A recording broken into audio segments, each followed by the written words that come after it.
Baby, I do. What are you talking about? This isn't happening. No. Girl, I never said that. When did I say that?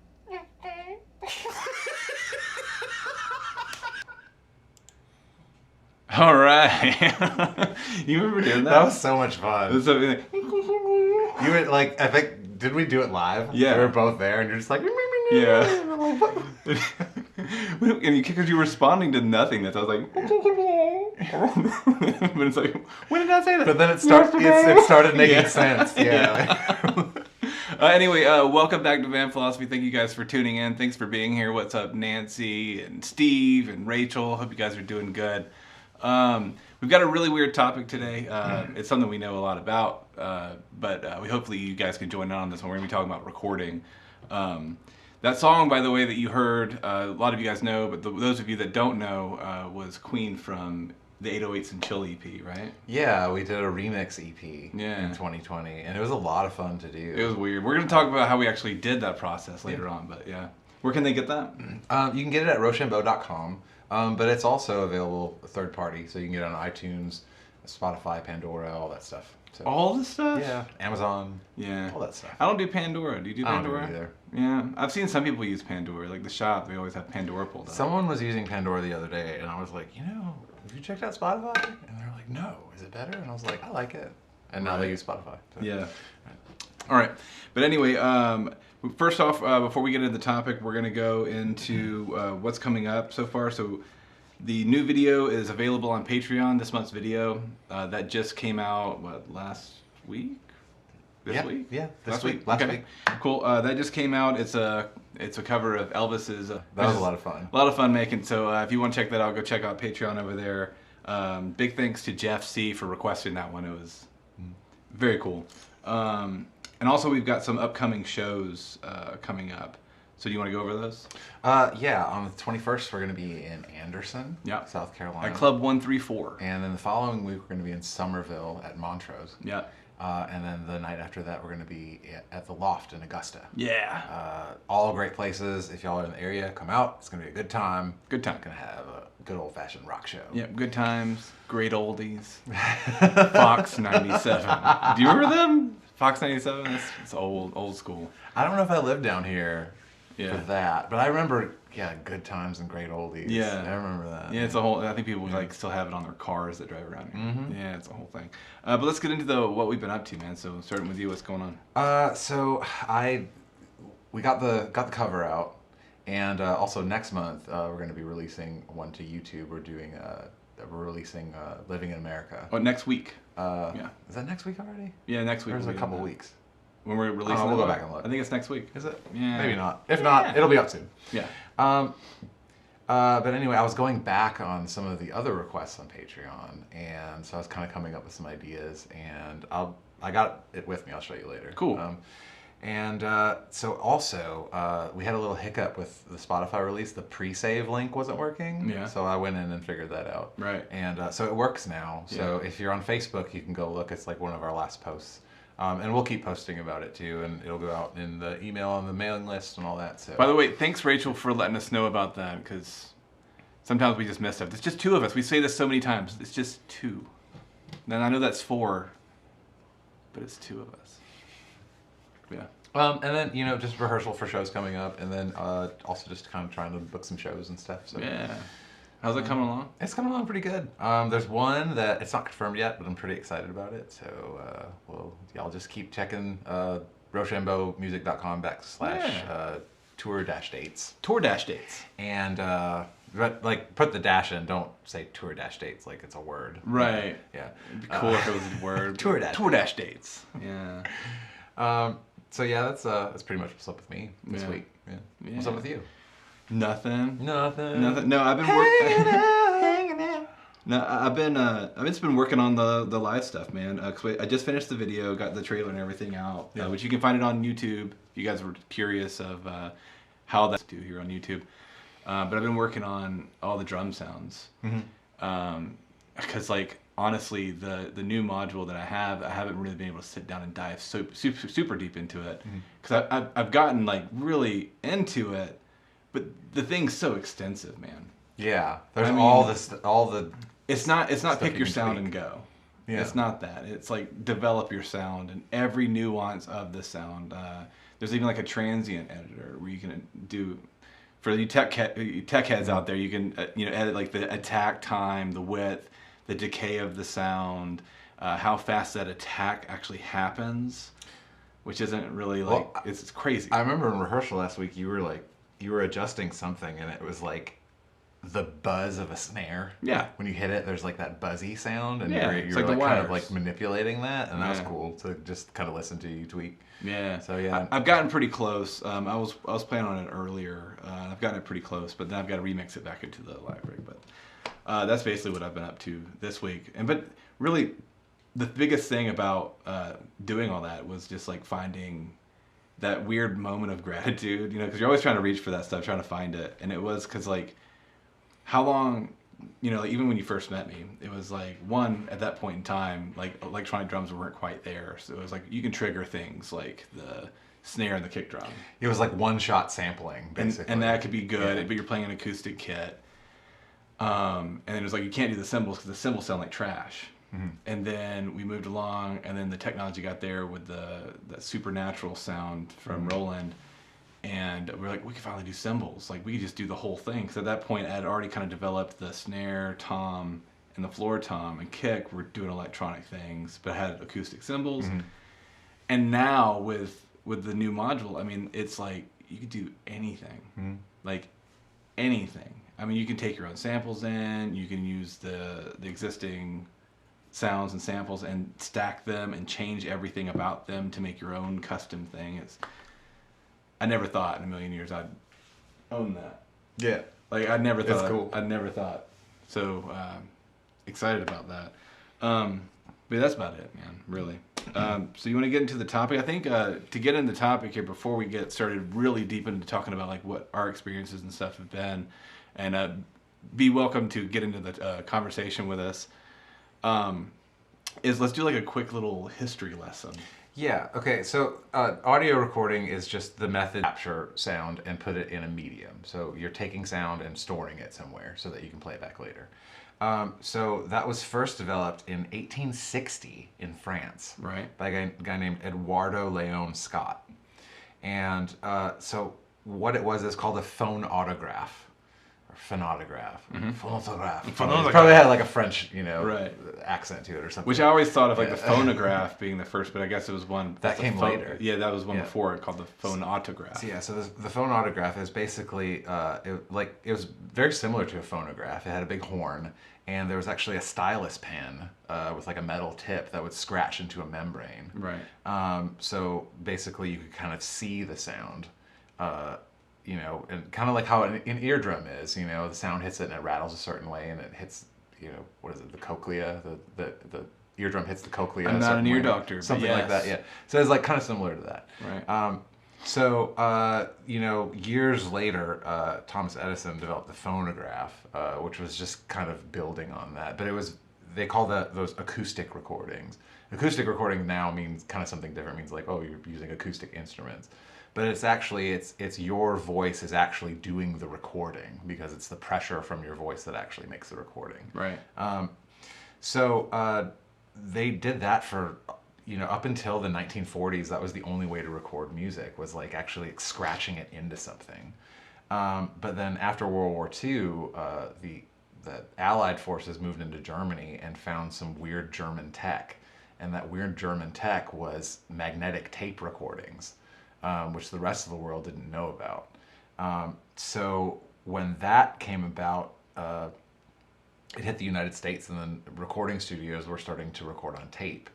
And there was a guy named Les Paul. I know you know who Les Paul is. I don't know who that guy is. Les Paul. I heard that he was a loser. Les and he Paul's a did nothing. motherfucker, man. Yeah. He invented and came up with all this cool stuff that Yeah. makes our modern lives in music easier and better. It's interesting because like you hear like the name Les Paul and you go, oh, okay, guitars. I know he invented some things with guitars. Mm-hmm. But if you look that dude up, man, he did a lot of stuff. A lot of stuff. I know like Kyle was like just mentioned like one of the facts to me when we first got here, and I was like, let me look that up. I'm not 100%, but He did. It's crazy. Yeah, go ahead. So what he did with magnetic tape is he would just run a bunch of tape recorders in series and kind of created the modern setup of recording, which is multi-tracking. So you can say, well, I got the guitarist over here, I'm going to record him, and at the same time I'm going to record the drums, but they're going to be separate recordings. And after that happened, it wasn't very popular to have sound recordings in your house. In the early 1900s, you had to be like kind of rich or eccentric. Right. It's like when DVD players yeah, first came out. exactly. Yeah. Exactly. It would be like if you had like a laser cutter in your house or something. Right. It'd be like, I know that exists, but like, why do you have one? Right. You Or know? back in the day, computers would take up your whole house. Yeah. It's like you don't have one of those. But when that developed, then instead of it taking 60 years of doing the same thing, it was like 5 years later, there was just an advancement. And then the next year, another advancement. So that's where we get like all of our cool tools from, was like 1950s to 1960s of developing compressors and filters and equalizers and all the cool studio toys. So then after the magnetic era, they didn't, tapes weren't in the house, for a while, but what they would do is they would take the magnetic recordings and then they would kind of get that template of what a song should look like if it was scratched into a membrane or plastic, and then they would take that and scratch that in and mass produce vinyl. So then lots of people had record players. Right.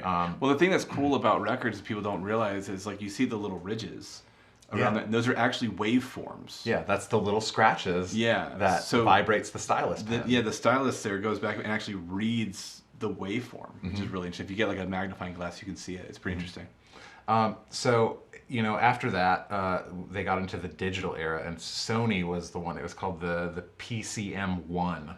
It was a PCM encoder, and basically waveform sampling it's a computer taking 40 to 50,000 samples per second. Right. And it assigns a binary code to each one of those samples and then stores it in a computer, and then another computer will then read all of that binary code and then replicate the sound.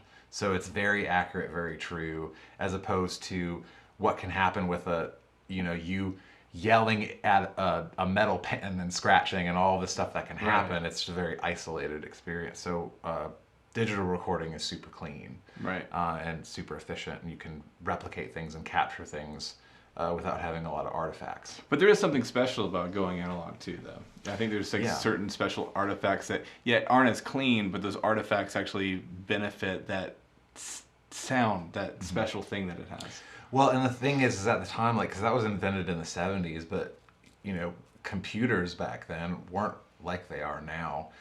So a lot of people, they'd have to develop hybrid systems, and one was called ADAT. And it was basically, it would take, analog magnetic recordings, and you could do it with vinyl too, and it would basically kind of like put it into this machine that would process it digitally. And the first recording studio I worked at still had some of those. And I think there was one job that came in where it was essential because the 002, Pro Tools 002, like didn't have enough inputs. Yeah, it's crap. But the old school analog board that had 60 channels on it in the engineering room, that could feed into the ADAT system. So then later you would move that information onto the computer, and it didn't matter if you had the inputs or not. You'd load in all the tracks. Right. So that's kind of the history of the first, and actually, I have the first sound recording ever. Oh, right. Yeah. So I don't know if y'all can hear it, but we'll try.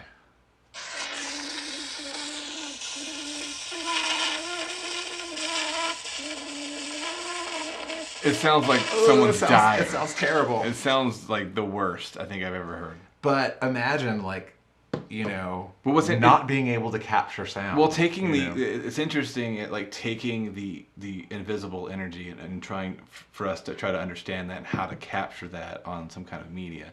Yeah. Like how does it work? Those vibrations create the form of the wave because it flows with the vibrations of the energy of the wave, and it's like your brain goes. And what's so strange too is like we've gone down that rabbit hole, and then here we are in this clean digital realm where we don't think it's going to get any better. I'm sure it's going to get crazy better, but we're even trying to like make it sound like it's old.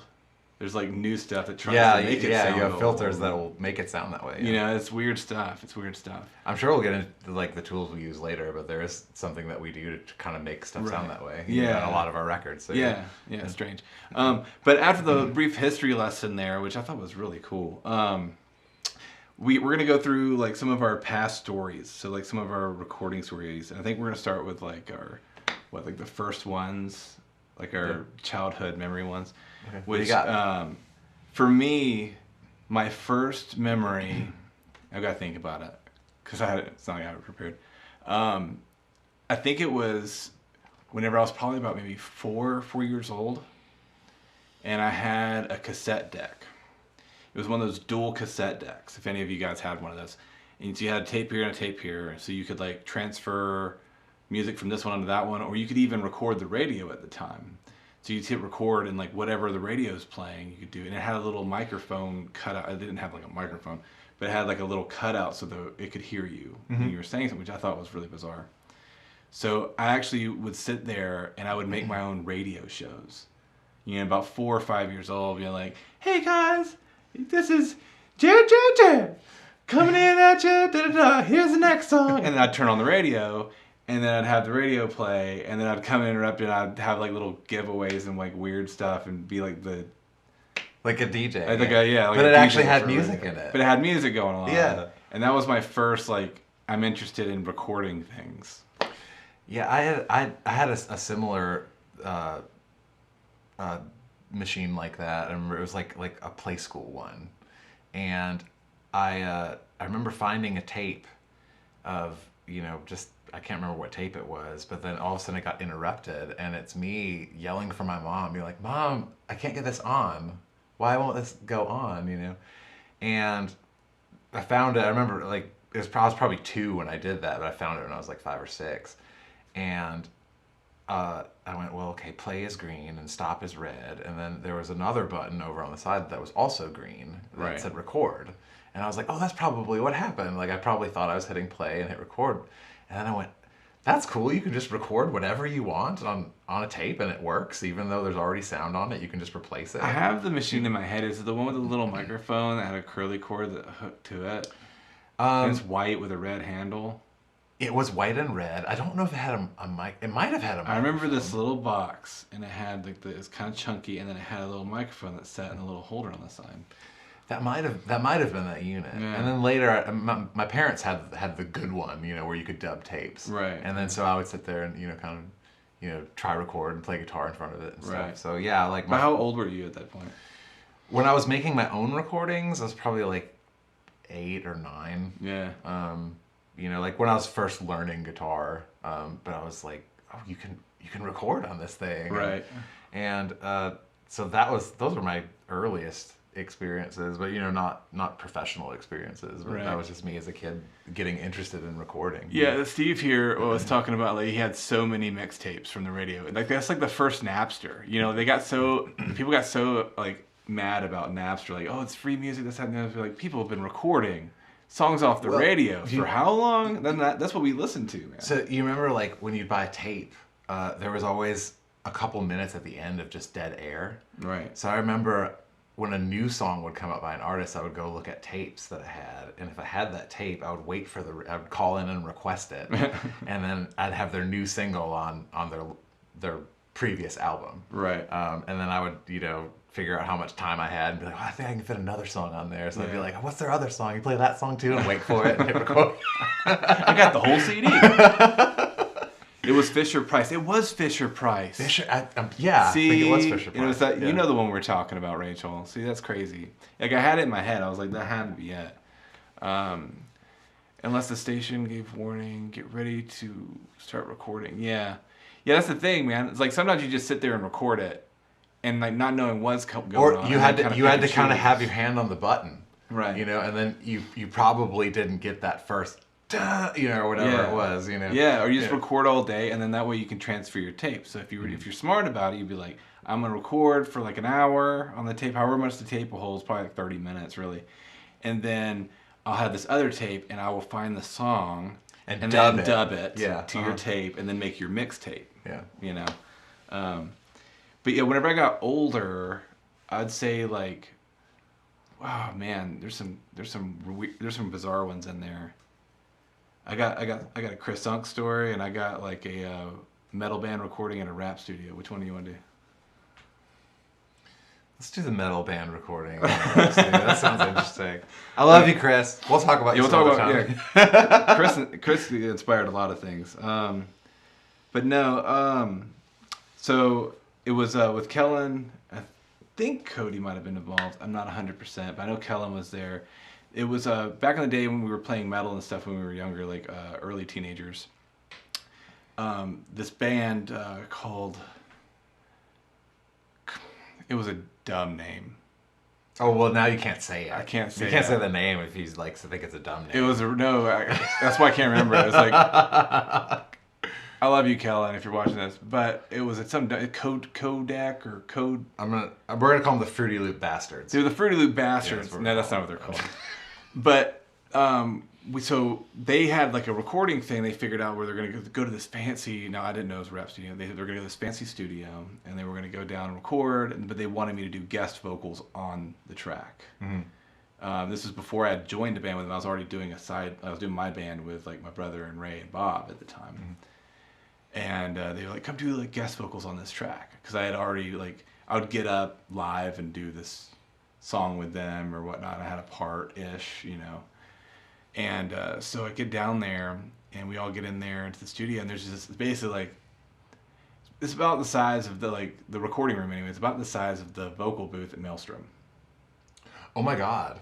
Okay, it's like a standard vocal booth. Yeah. So it's about that size as their recording room, and they're like in some kind of warehouse or something. It was a very small area. They had the control room was really cluttered. It was not made for acoustics. Nothing was thought out there. We did think it was cool. We're in a recording studio in Atlanta. We thought that was really and with neat. rap, I guess a lot of the sound's isolated. So all you need is a small space. You need a vocal booth. Yeah, that's all you need is a vocal booth. But we went in and we started to do the tracks and stuff and everything, and started to lay it down. It was like a 1-day demo kind of process. You like pay for time. Yeah. Yeah, you got like the time deal instead of the project deal. You got the time deal. Yeah. So we're just doing it all day, just finishing up this one project. I think it was like maybe a 3-song demo, and I was only on one of the tracks. I was just there to hang out and have good fun.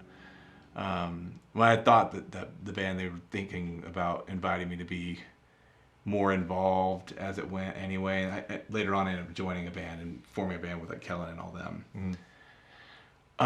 But we ended up getting doing the track, and they're all like, yeah, it's all so good, it's so good. We get the track back, and dude, it's because like metal, heavy, a lot of mid-range thickness. Mm-hmm. That's what it's supposed to be, kind of grindy and big.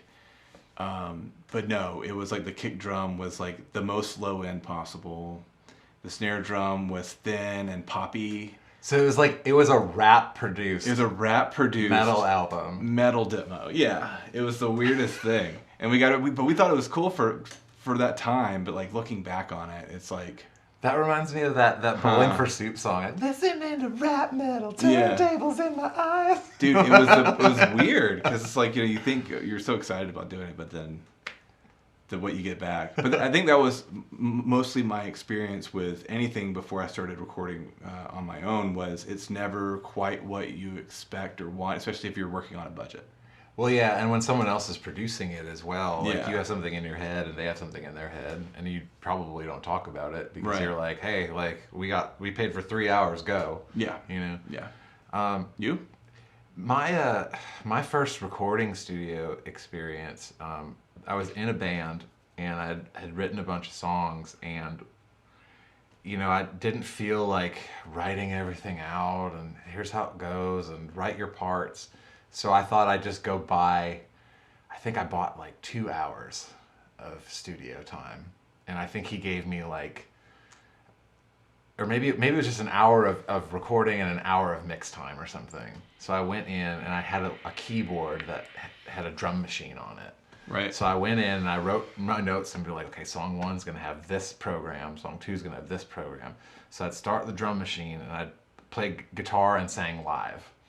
And I had like a little amp switch, so they hooked up like a 57 on the amp in the back of the room, and faced it the other way so it wouldn't bleed too much. And because it was all just kind of like, I think it was like in the drum room where I was recording. And I was like, all right. He's like, he's ready. I'd be like, okay, go. And I'd do it.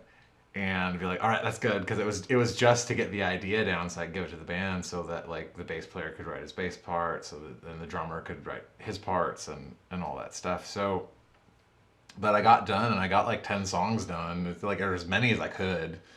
And I was like, man, that's really cool. And brought to the band and they're like, yeah, like now I can just play the song and write my parts and I don't have to like remember how it goes and hope it's right, you know? Right. And you paid for this on your own? Yeah, like I had like I was a like later teenager, probably like 16, 17. So working at the gym? Yeah. Or no, not yet.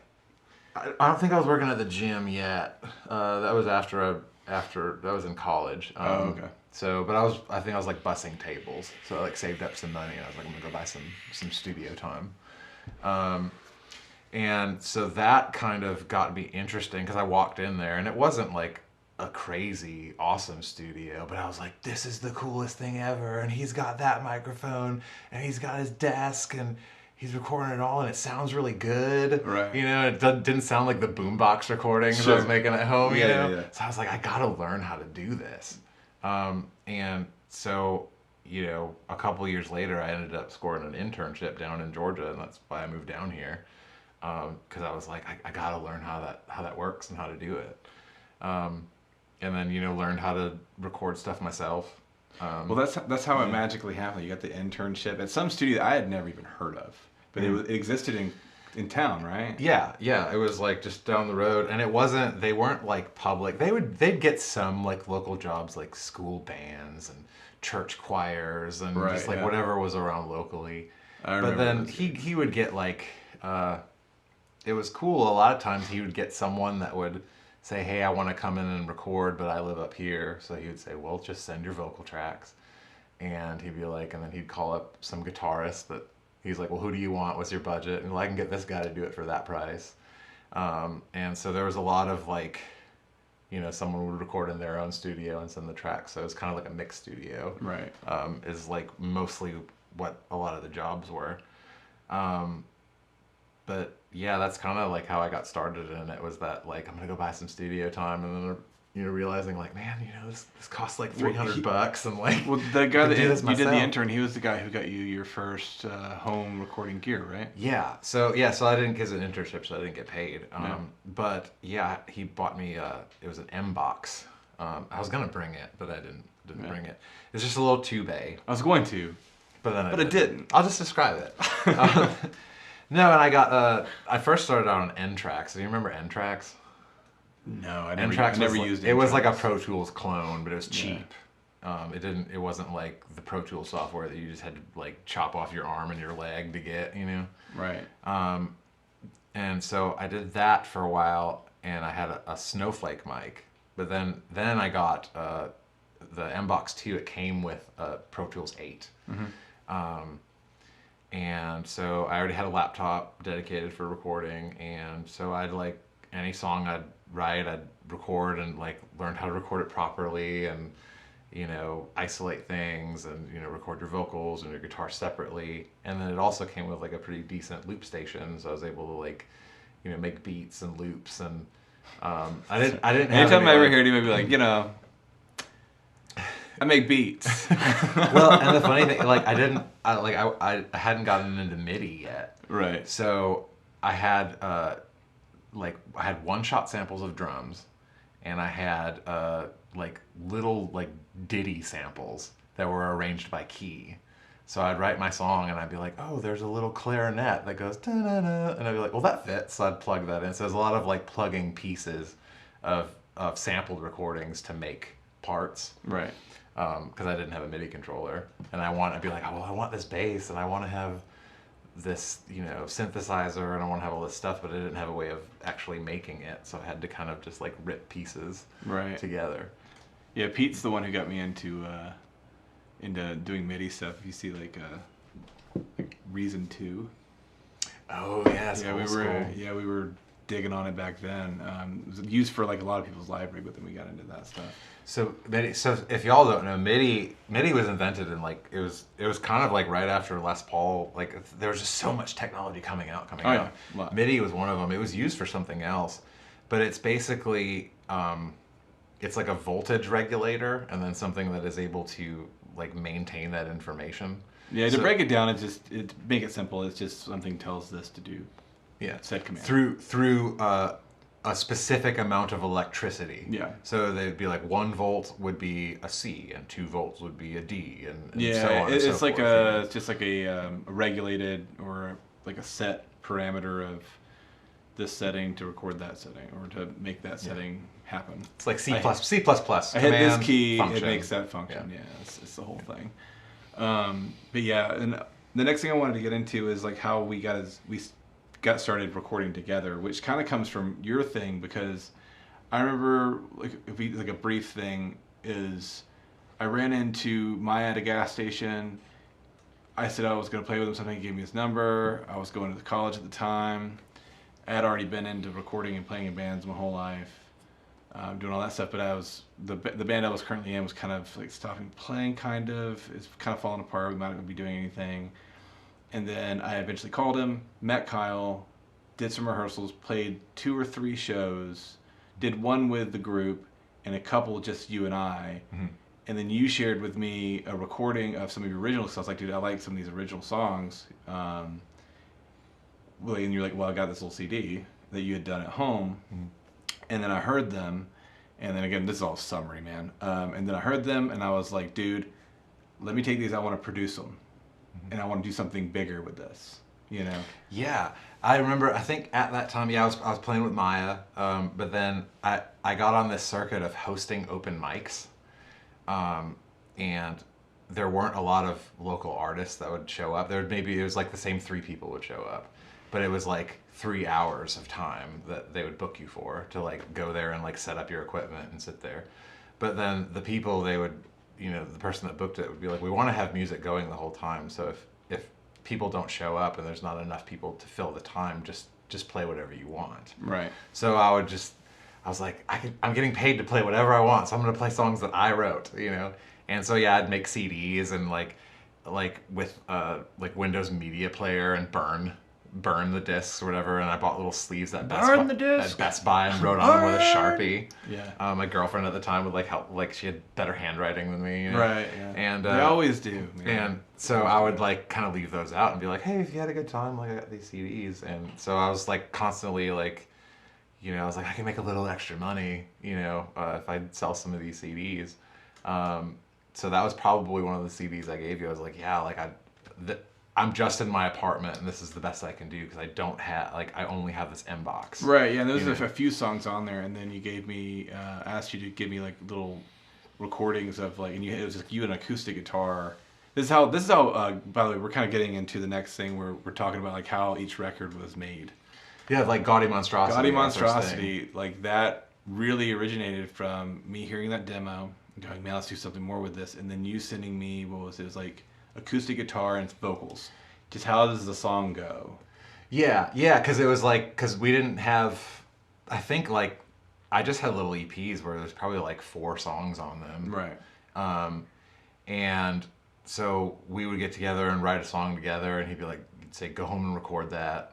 So I'd get an acoustic guitar. Honestly though, I think, what was it? We had... And there's probably just some I just had to. On that record, I think there was... One or two that we wrote together. There was one that was together written, and that was Moneymaker. Mm-hmm.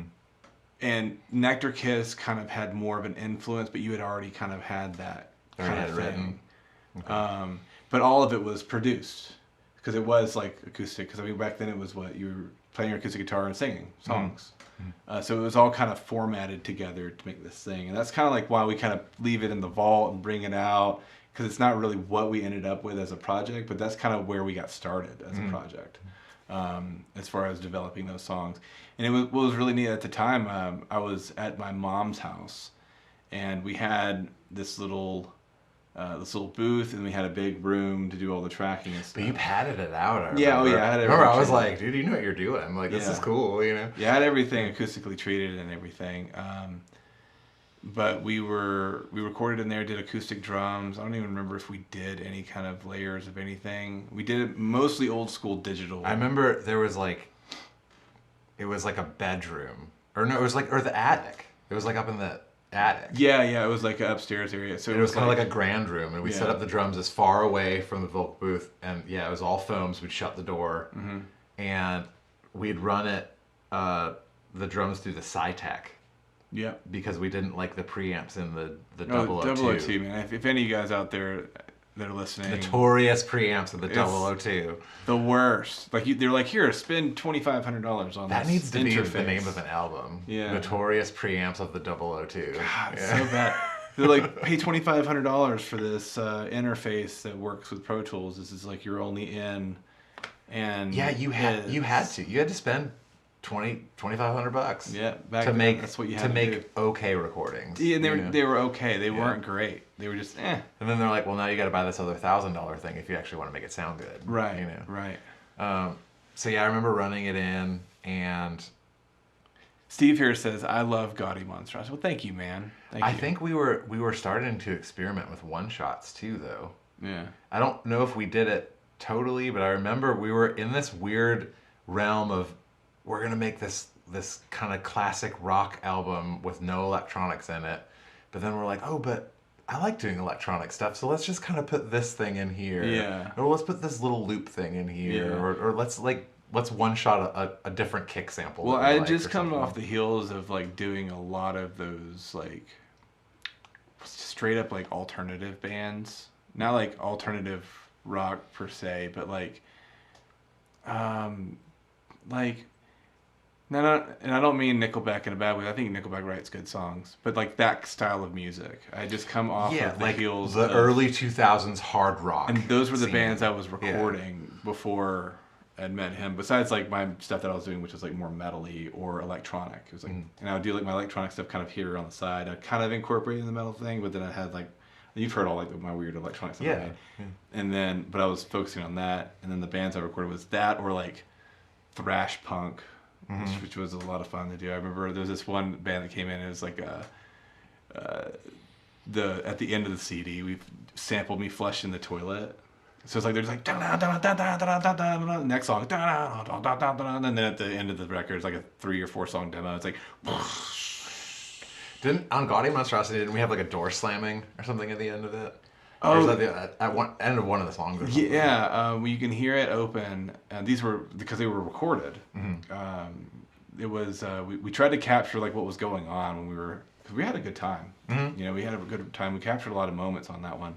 Drinking Mike's Harder lemonade. Yeah, Mike's harder. It's harder. It's not just hard. It was harder. Harder. Yeah. That was when I was like, this band is gonna work. Right. Because I think we would like, that was a thing for a while. It was like, get some mics and we'll go in and record.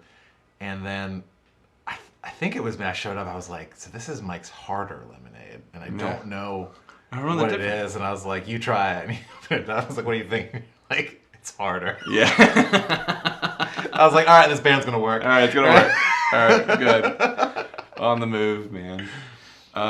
No, that one was very interesting. And that was very much an old school recording process, and that kind of like goes into like, how many years was it between that one and Illuminati? Do you remember? 10 to 12? Is it 2 years? Yeah, I think they're 2 years apart, the album, 2 or 3 years. Okay, because like we were immediately, because again, like most of the songs being written by Kyle and like heavily produced on my end, kind of started shifting, because like now we were playing together a lot, and We'd always have jams at the end of the shows. we And had that's jams how in we the would show, write new songs. We still kind of do that. Because it'd be like, hey, what was that riff you played like Yeah. about a couple minutes in? Yeah. We should do something with that. Yeah. And so we started. There was some songs that didn't make it that were like, we can develop these even more. I think Queen being one of those, which was the Yeah. song that you guys just heard. Now that's a remix. That's not the one from the record, but that was one that Kyle had beforehand. That we were like, let's develop it into this, because we discovered like we're not gonna have a bass player. It's just the two of us. Here's our sound, and we started trying to find our sound on Illuminati. Well, and I remember with that song, we were trying to put it on Gaudy, and I was like, I hear more stuff than just guitar, bass, drums. Right. And I was like, we ain't gonna find any horn players. Yeah. And all the piano players I knew were already in another band. And we never found the horn players until the EP came out with the remix, like. Yeah. And so we just kind of put it on the back burner, and then we were moving a little far. Even Illuminati, like, it wasn't quite an electronic record yet. Right. It was no. still like we were still holding on. Well, it has to be. We were raw scared of things. Yeah, and we thought like everything that we would do, we kind of back it down to make sure it was like guitars, drums. And we'd back things down, and we would try to do that live too. I remember Yeah. any loops in the loop station, we would turn down a little more than the record, so that way the show is basically just guitar and drums with like a little something in the background. Right, that kind of fills in those small gaps. But like that was where we first tried to find that, and like we recorded that with the same process. That was through Pro Tools on the 002 rig that I had. And miking cabinets and stuff. I remember like we weren't doing direct guitars. We were actually like, we got this amp and we'd mic it up. Yeah. Now I think we did a couple of layers with Pete's old pod. If you remember the pod that we had at the studio for a while. Yeah, I do remember that. So we did a couple of layers with that. Because Nectar Kiss, the guitar, the guitars were like, the tone was weird. Yeah. And then when we would buy new gear, we were like, hey, you have to remember you have to replicate that tone. Yeah. So buy something that has all that stuff in it. Right. And we were doing one-shot stuff on drums, so we would track the acoustic drums, and we track, like, I had like kind of a crummy house at the time. I loved the house. I'm very grateful for the house. Lived there for 7 years, but like the walls were kind of thin. The flooring was kind of thin, so you didn't really have good acoustics in there. We would record in the shower. Yeah, we did weird stuff in the shower. We had the drums set up in the kitchen. Yeah, because we're like, it always sounds good in the shower. Let's just, like, I remember, like, getting in the bathroom, closing the door. Yeah. And, like, pointing the microphone and, like, standing in the shower. Yeah. And, which we did some being weird stuff. another pretty standard recording experience. We got in there and did some weird stuff and tried to create this thing, and because we were still growing as a band, you know, and that's the thing that's awesome about sound recordings, is you kind of capture that growth and those things that, like, I listen back to that record and I'm like, I don't just hear like the songs and how they are, and when I go like, you know, it could be better, and judge it, I hear like Kyle sitting there for hours trying to line up the one shots, and then I remember trying to get that mix just drum right, production on that. Like, now I don't. If I told you to do it, you'd be like, "Fuck you, dude." Yeah. But I remember we're like, we have to split this up, or this record will never come out. Right. So it was like, drums are done, but we were trying to one shot reinforce it. Yeah. So you'd be like, all right, you take this song, and I'll take this song, and I remember like, it was multi-tracked though, so it wasn't like having to just sit and listen to drums and trying to recreate it digitally. No. It was like I'd sit there and I'd be like, okay, I got your kick, and I could see all the hits. And then it was like bringing it in, and I remember I had one track of all my samples that I would kind of keep in a bay, and I would have velocity samples. So like if you hit your kick really hard on that hit, I would get the hard one. Yeah. And if you hit it kind of soft, I get the soft one. And then if I hit it harder, the harder. You get the harder one. If you peaked, I just use the hard one. Though. Yeah. And then same with snare and toms. And I remember, so I'd just kind of like watch what you did and move it in. Yeah, and interesting enough though, we didn't, and you can kind of hear that the tools that we needed to make what we wanted and envisioned weren't quite there. So we were trying to do things that weren't really available to us at that point. Because electronic drum tech just didn't sound good. It wasn't there. The electronics of the synthesizers and things weren't there. It also was not integrated. So like we had to do that over here and kind of bring it in over here and try to line things up. It wasn't an easy task. We were trying to create something that wasn't being I remember helped. I remember too, like I think Got It. Those electronic sounds were like weird stuff.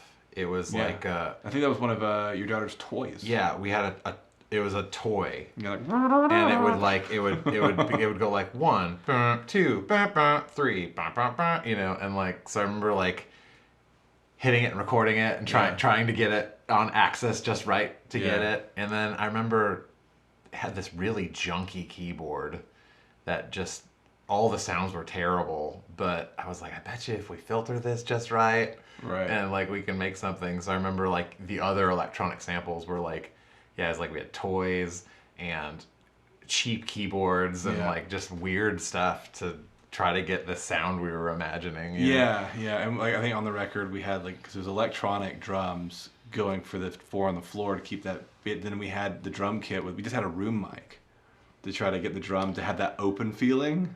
Yeah, that's right. Because it was a drum. It was like a old. I think it was on like whatever Pro Tools had, like that loop station that came with the software. It was a drum loop, and then that was it was a full acoustic kit, and it was just like put the microphones over there. Yeah, it was just like make it feel like it's in the room. Yeah. Nancy says Hunting Grounds is on Illuminati. It is. That one was really fun too. I remember like, all the voices, like the nanas in there. We made up characters. So there's like all these like Muppet characters, and we had friends of ours, people that were there as well, do like their versions of these characters. And that's kind of how that came together. Yeah, so we got like kind of this crowd sound. Yeah. And then I remember sitting there listening to it, and we're like, it's missing somebody. Yeah. Like, who is missing? And we're like, well, and we kind of like think of the character. We're like, well, he's orange and he's fuzzy and he's got a deep voice. You know, we're like, okay, do that. You know, like, no. Yeah. Oh my goodness, it's so good. That kind of takes us into when we started doing Aftermath. So that one was recorded at the same place. Did we do any of it? We didn't do any of it here. That was still at the same place, wasn't it? I think it was that same place. I remember we would set up in my garage to do to get tone set up. Yeah. Because we were like, because I lived out in the woods and we'd get loud. Yeah. And hear stuff. And then, so I remember like going through, because I think I got a new guitar unit for that record. And I remember like we'd set up the speakers and we'd be like, all right, we're going to get the guitar tone for the record. And then we're like, all right, this sounds good when it's loud. Yeah. So we'll go and direct record it.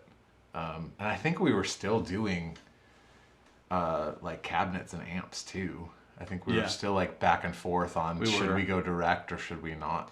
But that one, the drum technology got another step further. So what you're hearing was stuff that I was able to do live because I was using the drum module for the sounds. Now, and I would try to do them in layers, I remember, but then I'd do full tracks where it was like the full thing. But those sounds, like there was no way I was going to be able to capture that in the rooms and stuff that I was working And we with one-shot it differently, I remember, because we could record the drums live, but we couldn't part them out. So we couldn't isolate the kick and isolate the snare and you know. So we would get a live take, and then we would say you would sit there and do the take again with just the snare. And do the take again with just the kick. And then so we had two, you know, we had a live take. And I mean they're all live takes. But we had like a drum take that was like the room mics.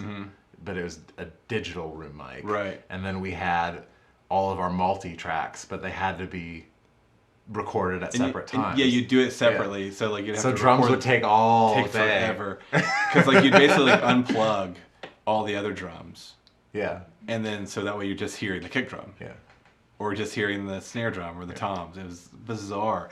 But again, the technology still wasn't That's right, there. because I remember thinking, I'd be like, well, just do the kick. And you're like, I don't want to sit and think about like where all those, I'm just going to play it again. Yeah. And like the kick will be there and the snare will be there. So so it was like every song you had to have the take like 7 times or something. You know, you couldn't just get the take. It's so random. Dr. Teeth was the Muppet. And the Electric Mayhem, yes, the Electric Mayhem. Do you know who they are? I don't remember that. The Muppets, like the band. Remember, there's like the Shy. Yeah, they were called the Electric Mayhem. Okay, yeah. Dr. Teeth and the Electric Mayhem. Okay, yeah. Yeah, it's a whole thing. But again, the technology wasn't quite there yet for Aftermath. Still, even though it had advanced and we had gotten better at certain things, and our sound was still like at the time we were like, it's there. It's Yeah, getting there. We're like, I want to sound like this. But it's this still is the band I want to be. Yeah, in. and then we were still like, we thought we weren't able to do quite exactly what we wanted still, though. Yeah. Like, there was still limitations. There was things that were happening. Well, and all of our electronic parts had to be done in a different studio setting, or like it was a different software program. Yeah, it still wasn't integrated. But it was like you had to record guitars, vocals, and drums, here, and then we would have to sit there and go. And I remember trying to. I think it was like, I don't know if we would bounce it down, because it was like you had to listen to the song to figure out, I want to add this synthesizer, or I want to add this, and you couldn't play it in because we didn't have the synthesizer. It was just all programming. Yeah. So it was like, I think that'll fit. And then I remember like we'd hold knew the our BPMs breath. and we'd hold our breath and be like, okay, like I wrote the synth part, but I wasn't listening to the song in real time. Right. So then there was always this weight of like, okay, we're gonna bounce it down, we're gonna import it in, and we're gonna line it up and see if it sounds right. Right. And I remember there was a couple times where we did a whole day or two of work and be like, that doesn't fit. Right. That's And not like, you gotta go redo that and like use different sounds or something. We would try to. It's like because like Illuminati would do pieces and things, and we'd kind of pull those pieces in. We didn't have full things, if that makes sense. Aftermath, we got into making full things where we had different synths and pads and basses and things like that, and we would map it out to be a song or the length of a song at a certain BPM, and put it over here before we ever heard it, with guitars and vocals and things and actual drums. So that was a bizarre experience. But I mean, we did. We would rehearse, if you remember. We would plug it up through the interface, and so you'd have the guitar and you kind of play along. And that's how we were able to find the notes and things. We never got the final. Yeah, that's right. So yeah, you were able to kind of play along. You had to get reference notes at least. Yeah. You'd be like, it goes like this. Yeah, it goes like this. Here it is. You're like, all right, well, let's see if this works. Yeah. Yeah. I remember that. But then that takes us to those EPs, which are totally different. We just released those EPs. Was last year or the year before? 2020 or 2020? 2020. Okay. Well, like Flat Tops, we were getting heavy into electronic stuff, and we're like, let's go back and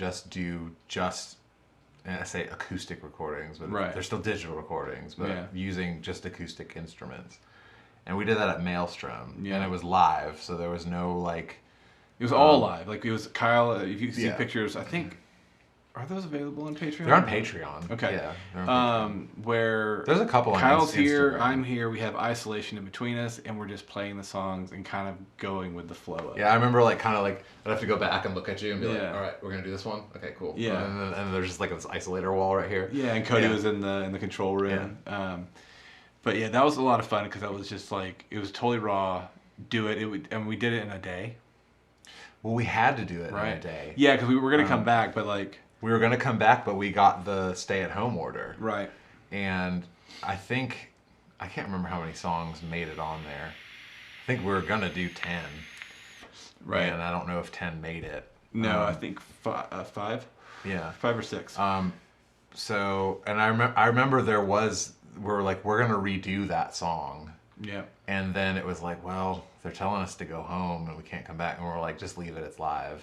Yeah. And I don't remember which one it was, but I remember going back and listening. And it was Like the Morning.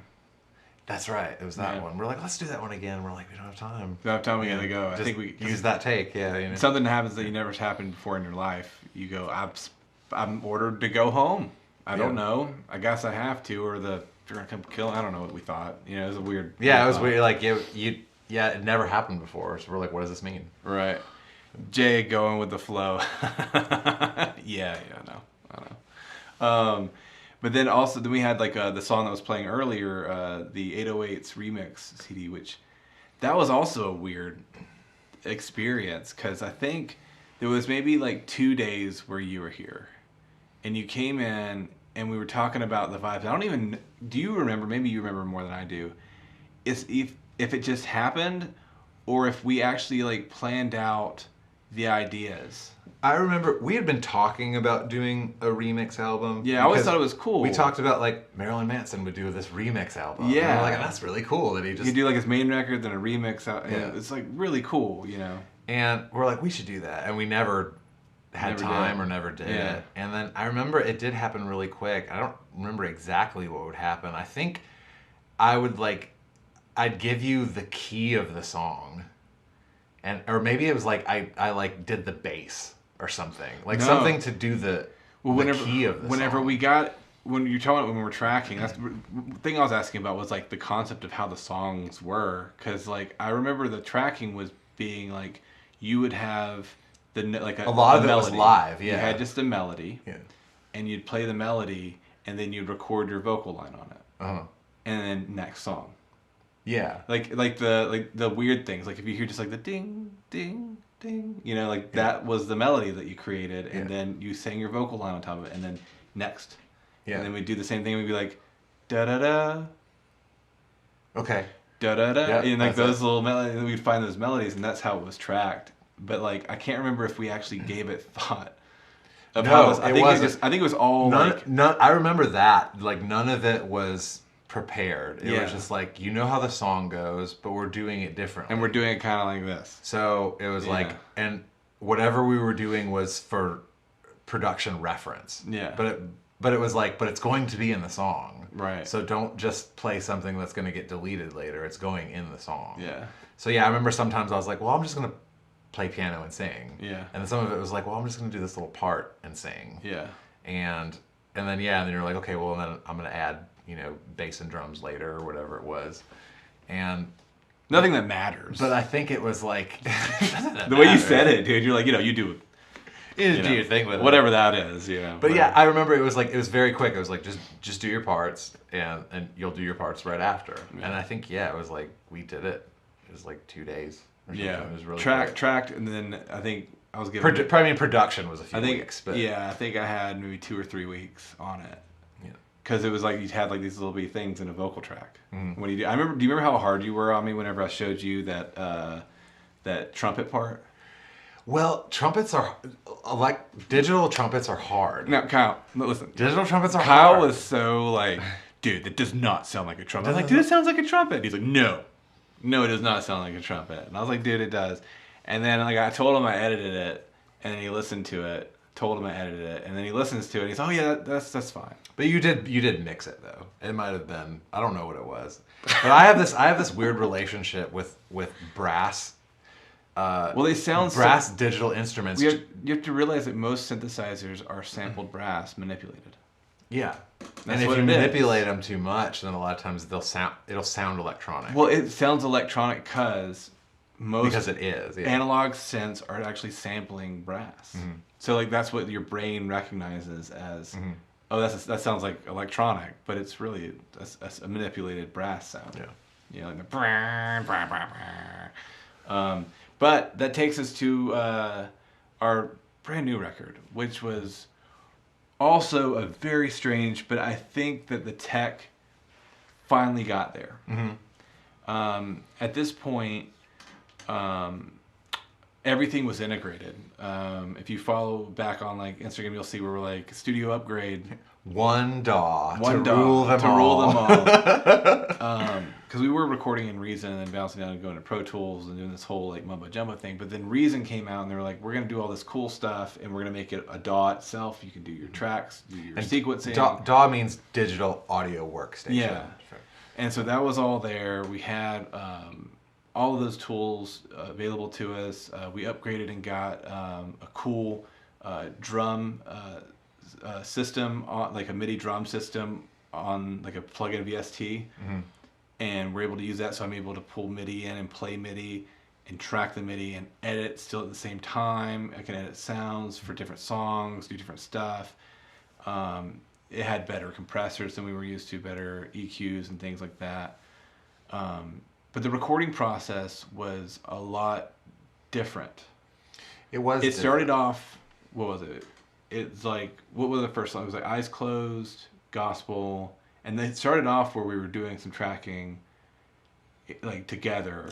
Yeah, well, it was always because we had to. Yeah. It was always like, all right, we're gonna schedule recording time, so you got to come in and make sure you're ready and don't be sick, and whatever it was because we were doing it this day, and finally, like tech came a long way to where I was like, hey, like I'm just gonna record this vocal at home and send it to you. Right. And or record my guitars at home, and eventually we were able to get it to where I'm like, I can just have my parts ready and I can just get them to you. Yeah. And stuff was able to go really fast, and there wasn't the whole like, I gotta get this done today. Yeah. Because like that happens a lot in recording, especially when someone else is recording. You're like, I have to get this done, and I'm tired, or I didn't write my part properly, or I didn't rehearse enough, or just whatever it was. Yeah. You run into this wall, and you get this like, oh shit, I gotta do this now. The pros outweigh the cons, because like the thing is like, since we're doing it ourselves now, I know like if you're recording someone else, like you need everybody in the room to kind of capture that moment. That's a big thing for me, like is capturing those moments. But the pro of like when you're doing your own music and doing that is that we might be like, let's do a vocal day, but Kyle's not feeling great that day. He comes in, we do the track, let's say he keeps doing it, and he finally gets the track and he's like, I'm okay with that, that's fine. And when I'm sure whenever you listen back to some of the older records, you probably go, you're like, I could have done that better. I could have done that take better. Yeah. Yeah. Absolutely. So the pro of it is that Kyle's able to make sure that when he is tracking at home, he's in his best condition. He gets what he wants without me like being like, hey man, do this thing, you know? And whenever it gets to me, I'm able to do my thing without him being like, hey man, change this, move this. So we're able to do our own thing and kind of cohesively do this thing. Yeah. You're able to put your best self at the right time into it and be like, hey, like, I'm good with this. You do what you need to do with it. Yeah. You know what I mean? Yeah. And that's really what it was, is like we were able to put our best selves. I like the way you put that, because that's really what it was. So we were able to capture everything. And to me, like the new record is what we've always been trying to get to. I saw someone ask, like, what's your advice for bands that are going in to record? And to me is, you need to know that song. Yeah. You need to know that song and then forget how it goes and then relearn it. And so it's like your brain knows the song and your body knows the song. Right. Because like when you go into a studio, like time is money and you will burn, and it's expensive. Recording is expensive. Yeah. And you need to be able to go in and do your parts in a take or two. Yeah. And everybody in the band has to be that way. And one of the biggest things I would tell people is play on a metronome. Figure out what BPM your song is. Get that thing figured out. Be like, oh, this is 120. This one's 85. And practice and with practice on that metronome, and you know that that's what it is. So many people that I've recorded, like I did a lot of like singer-songwriter jobs. And like indie artists, and so many of them would say, I want it to sound like this, and can you find me a bass player, and can you find me this? And I'd say, okay, we're gonna go. And I said, well, what's the tempo? And they're like, well, I don't know. And I'm like, well, we need to figure it out, because if you record something in one moment and then try to have someone else come without that's never heard the song, and you're just like, you're on time and then you're off time and then you're in time and then you're off time this way. That's all fun. Then that person, like, they can't watch you do it. You so know. they can't see you about to slow down. Yeah. You know, or about to speed up. So it's just, and that wastes a lot of money, because if some studio musicians can do it. Yeah. And they'll be like, it's fine if it's not on a click, I can play along.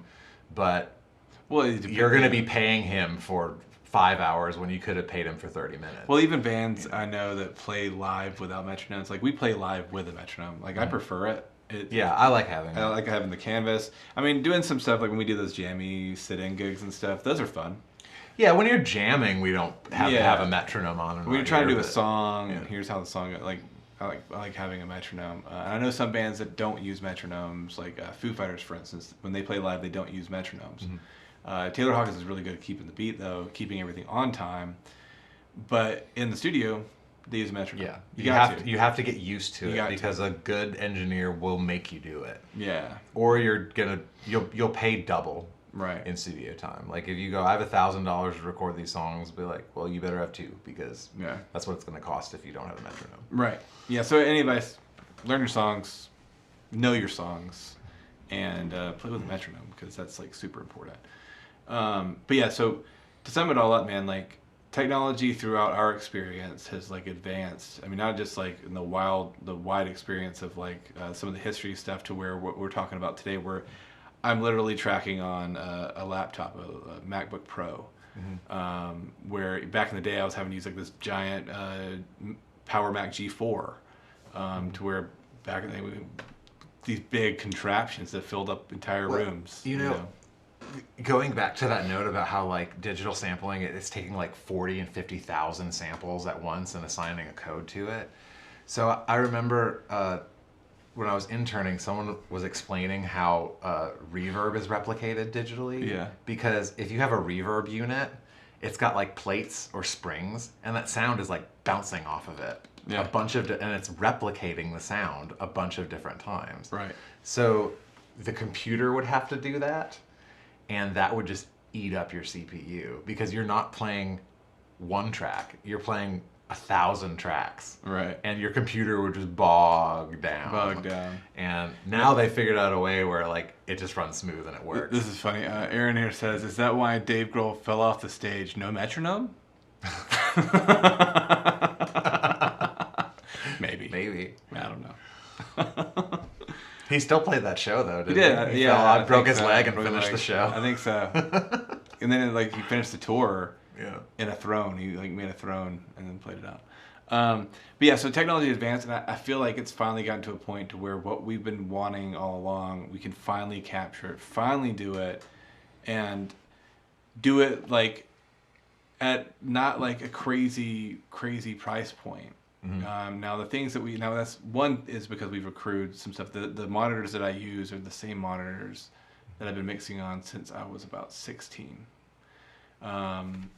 But the other pieces and stuff like the software and those things, it's not like we were talking about the 002 where it's like it's about $3,000 just to get a basic DAW with an interface. That M box I think it was between like $600 and $800 back then, and now you can get something that's better.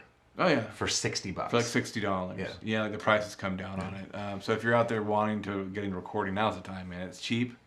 There's all kinds of great things. And send us us a message. Like we love helping people, and you know, so like if you're saying, hey, like I want to do this, what do I need to buy? Like send us a message and we'll.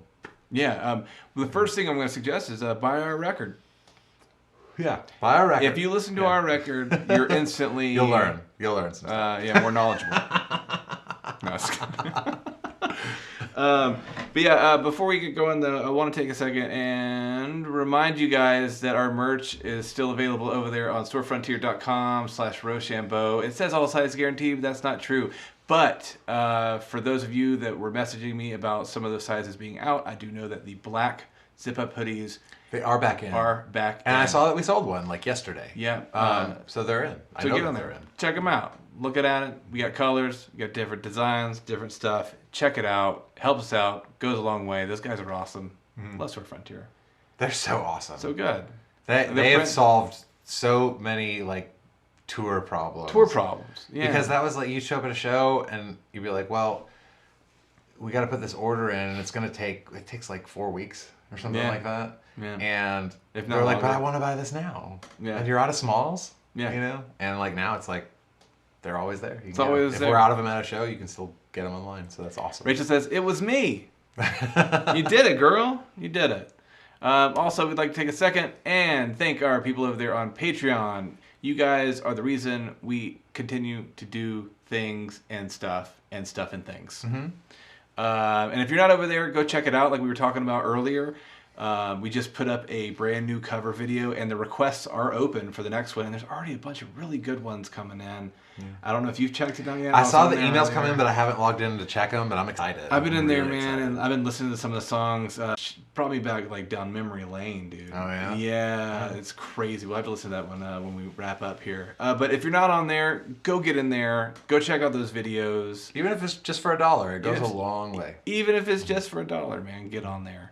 But there's all kinds of cool stuff you can get. So you can do like the monthly covers. You can get backstage access, and we can also give you guys a call and do like a video chat. Yeah. Little chatteroo. Yeah. Little chatteroo.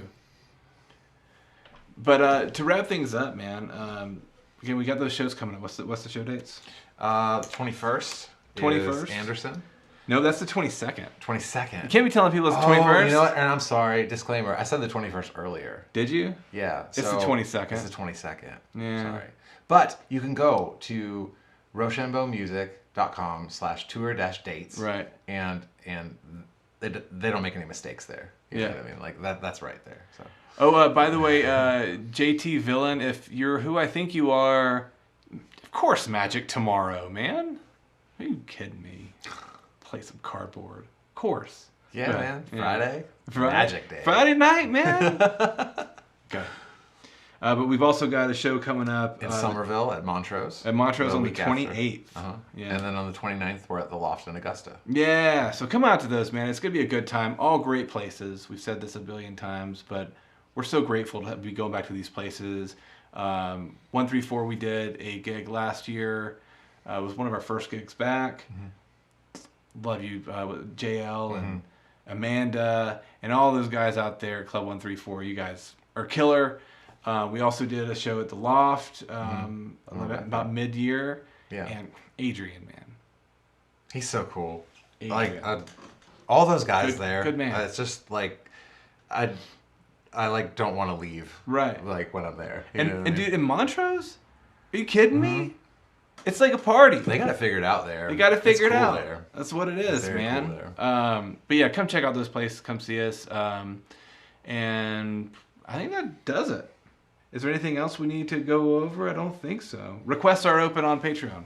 I think I already said that. Another thing I wanted to say too is go if you sign up on our mailing list. That's the best way to get information because a lot of times you go, well, what? I know they vlog and the blog comes out and I missed that post that he said about on Facebook. And right. You can get all that stuff in just one email a week sent to you. Yeah. So you can go to our website and I think it's on every page at the top. You can sign up.